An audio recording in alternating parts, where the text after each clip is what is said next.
Delta Airlines moves more than 200 million passengers a year, with 1,000 aircraft and 75,000 employees. Imagine what kind of procurements were needed in order to get every one of those flights out and here on time, stocked, and safe. Delta's Project Epic drove an 81% reduction in project cycle time. Delta is very much a data-driven organization, and when we looked at procurement a few years ago, we knew we had to move from being transactional to being more strategic. The Project Epic that was spoken of is a transformation that we initiated a couple years ago that stands for Enterprise Procurement, Insights, and Collaboration. So really trying to centralize and have one way of procuring at Delta. Unifying sourcing as well as contracts, supplier management. Cycle time was reduced by more than 80%.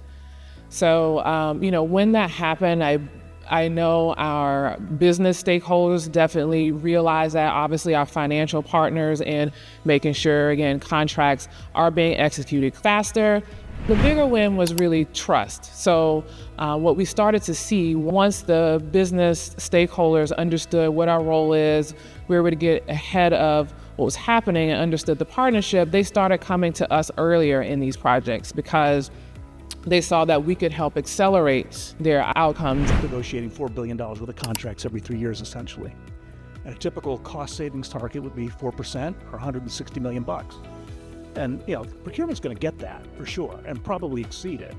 We're going to spend their entire year planning for those negotiations, conducting those negotiations.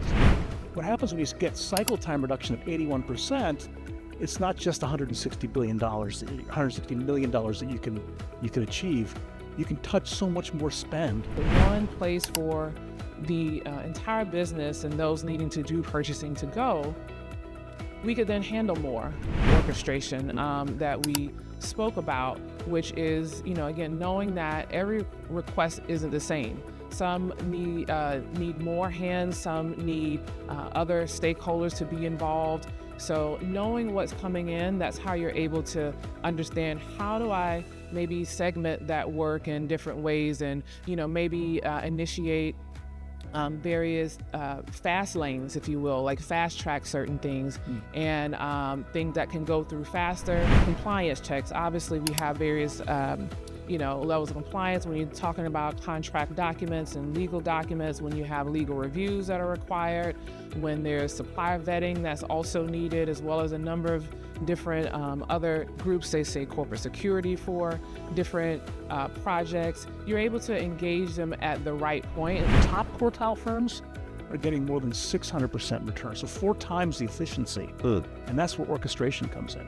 And by the way, they're doing it with 60% less headcount. So what CFO doesn't love that story, right? It's 4 times the efficiency, less headcount, more productive. I think the orchestration layer that we've been talking about this morning a little bit, and then the agentic AI component of that is going to enable, right? The forward-thinking, fast-acting organizations are going to leapfrog into that. The top quartile is going to shift. It's going to be 800% return, right? Or 1,000% return. Intake is really the runway for agentic AI.